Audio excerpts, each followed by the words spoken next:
Bonjour à tous, aujourd'hui vous allez entendre une histoire intéressante. Nous sommes mariés depuis près de 4 ans et ensemble depuis près de 8 ans. Nous avons une fille d'1 an ensemble. Notre relation devenait distante et ma femme arrêtait de partager des choses avec moi et n'initiait jamais de contact physique. Je pense avoir remarqué cela il y a environ 10 à 12 mois.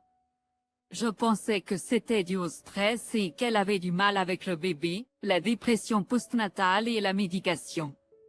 Je lui en ai parlé et j'ai exprimé mes inquiétudes, elle a dit qu'elle travaillerait sur notre communication. Cela s'est légèrement amélioré pendant un certain temps, puis a empiré à nouveau. À ce stade, j'ai senti que je n'avais personne d'autre à qui parler que ma femme et je n'en ai parlé à personne d'autre du tout. J'ai soulevé à nouveau le sujet, mais cette fois c'était plutôt une dispute et cela s'est terminé de la même manière qu'auparavant. J'avais remarqué que ma femme devenait de plus en plus absente et détachée de la relation. Et je lui ai demandé si elle voulait toujours en faire partie. Et elle m'a dit qu'elle m'aimait et voulait rester. Lors de nos discussions et disputes, elle m'ignorait, cela faisait un moment que c'était le cas. Au cours du dernier mois environ, j'ai eu le pressentiment que quelque chose se passait, principalement basé sur mon intuition plutôt que sur autre chose. Je pensais à déverrouiller son téléphone, la suivre ou mettre un traceur sur sa voiture, mais j'ai décidé de ne pas le faire car c'était une violation de sa vie privée et essentiellement mal. Puis j'ai vu un message sur le téléphone de ma femme lui demandant si elle était libre pour un appel, c'était de la part de son meilleur ami masculin. J'étais avec elle le reste de la soirée et elle n'a pas passé d'appel. J'ai alors réalisé que c'était probablement une occurrence régulière et qu'elle me le cachait. J'ai alors décidé d'agir. J'ai déverrouillé son téléphone et j'ai pu voir qu'il y avait beaucoup de messages de ce gars, il y avait aussi des appels téléphoniques réguliers depuis des semaines dont je n'avais aucune connaissance. Je n'ai pas vraiment eu le temps de les lire, mais je savais que quelque chose n'allait pas. J'ai ensuite pris son téléphone, copié les messages et les ai envoyés à moi-même pour pouvoir les vérifier en détail. Je me sentais vraiment coupable et j'ai dû faire plusieurs tentatives avant de pouvoir réellement le faire car je sentais que c'était mal. Les messages étaient clairement très coquins et c'était une claire liaison émotionnelle, mais il y avait des parties sur Snapchat et aussi des parties qui avaient clairement été supprimées. Avec les informations que j'avais, j'ai décidé de confronter ma femme.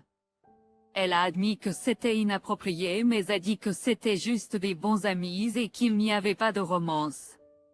Je lui ai demandé s'il y avait autre chose, s'il y avait des échanges de photos ou des rencontres physiques. Je lui ai demandé de chercher ce qu'était une liaison émotionnelle et elle a admis que c'était inapproprié. Je lui ai demandé à nouveau s'il y avait quelque chose de plus. Et elle a dit non. Elle ne savait pas que j'avais vu ces messages sur son téléphone. J'ai demandé si je pouvais regarder et elle a dit que si je le voulais, mais qu'il pourrait y avoir des choses blessantes à mon sujet, alors nous en sommes restés là. Et j'ai dit que si elle voulait que ça marche, elle devait être honnête et me dire s'il y avait autre chose. J'ai laissé passer quelques jours et je lui ai parlé. Elle a dit qu'elle avait contacté le gars et lui avait dit qu'il ne pouvait plus parler et qu'il ne devait pas la contacter pendant un certain temps. Je lui ai demandé pourquoi elle ne m'avait pas parlé de cela en premier et elle a dit parce qu'elle pensait que j'avais besoin d'espace. J'ai dit, ne penses-tu pas que j'aurais pu vouloir être impliquée dans cela et que je ne voulais peut-être pas qu'elle lui parle jamais? Elle a dit qu'elle pensait que je pourrais dire ça. J'ai ensuite réitéré que s'il y avait une chance de réconciliation, j'avais besoin qu'elle soit honnête et elle a dit qu'elle l'était. J'ai ensuite dit que je voulais regarder son téléphone. J'ai parcouru et lui montré des messages et l'ai interrogé. Elle a admis avoir envoyé des photos suggestives sur Snapchat mais a dit qu'elle n'avait rien envoyé de plus explicite et qu'il n'y avait eu aucun contact sexuel physique. Je lui ai ensuite montré plus de messages et l'ai interrogé davantage et elle a admis avoir eu des relations sexuelles avec cet homme. Elle a dit que c'était juste une fois. Je lui ai demandé d'être honnête et elle a dit qu'elle l'était. Je lui ai ensuite montré plus de messages sur son propre téléphone et elle a admis avoir envoyé des photos nues et s'être masturbée sur Snapchat avec lui. Elle a encore dit qu'elle ne l'avait rencontré que pour du sexe une fois. Après un peu plus d'interrogatoire, elle a admis une deuxième fois et qu'il avait prévu de se rencontrer une autre fois mais qu'il était trop saoul. La dernière fois qu'ils ont eu des relations sexuelles était très récente et ma femme m'a assuré qu'elle avait utilisé un préservatif. Cependant, avant cela, nous avons également découvert que nous étions enceintes. Je dis nous, la date de la conception selon le test de grossesse mais la conception près de la date où elle a eu des relations sexuelles avec ce gars. J'ai évidemment trouvé cela très difficile et elle aussi. C'est probablement pire pour elle en ce moment. Je le gère actuellement assez bien compte tenu de tout. Je ne sais pas ce que l'avenir nous réserve et je ne sais pas comment gérer cela. Nous allons parler avec un professionnel et j'ai eu des pensées concernant le fait de faire un test de paternité pour ma fille existante que j'aime de tout mon cœur et je me déteste même d'envisager cette action. J'ai également envisagé un test de paternité prénatale, quel que soit le résultat. Je prévois toujours de soutenir ma femme car je ne veux aucun risque ou effet négatif sur ma fille. Cela me rend très anxieux à l'idée de potentiellement perdre un AN ou plus de ma vie. Je veux être ouvert pour réparer et construire une nouvelle relation avec ma femme, mais je sais aussi que je mérite mieux.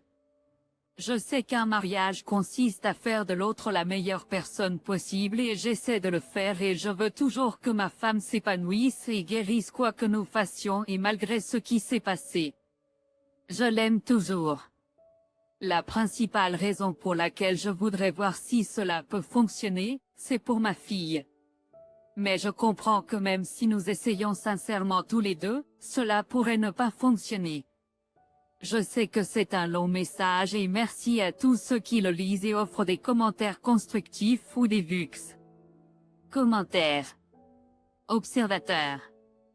Homme, tu es le mieux placé pour juger de partir ou rester. Écoutez tous les avis, mais analysez-les très attentivement pour en extraire le plus utile. Ne ressentez aucune culpabilité pour quoi que ce soit que vous avez fait pour attraper votre femme et obtenez définitivement les 2 tests de paternité. Alors, 2 questions, votre femme vous a-t-elle donné une raison pour avoir fait cela et quel est le problème avec le supposé meilleur ami? Comment ne voulez-vous pas lui en vouloir? Je vous raconte tellement d'histoires. Tellement d'histoires ici sur les prétendus amis masculins des femmes. De même avec les meilleures amies féminines des maris. Jamais une bonne idée à mon avis, mais je sais que je vais être critiqué pour cette opinion. Meilleur Vux, quelle que soit votre décision. Malheureusement, c'est votre fille qui sera blessée à la fin. Vous et votre femme pouvez construire un autre château de sable, mais votre fille pense que c'est une véritable fondation et sera dévastée quand une légère brise viendra tout faire s'effondrer. Votre femme est une lâche égoïste et cruelle, mettant ses désirs au-dessus de son propre enfant. Elle ne se protège et ne se priorise que elle-même. Cela ne changera pas en détournant le regard. Désolé pour mes collègues rééditeurs car je poste cela fréquemment. Lisez-les, c'est un tricheur. Gagnez une vie et tout sur le site Champlady.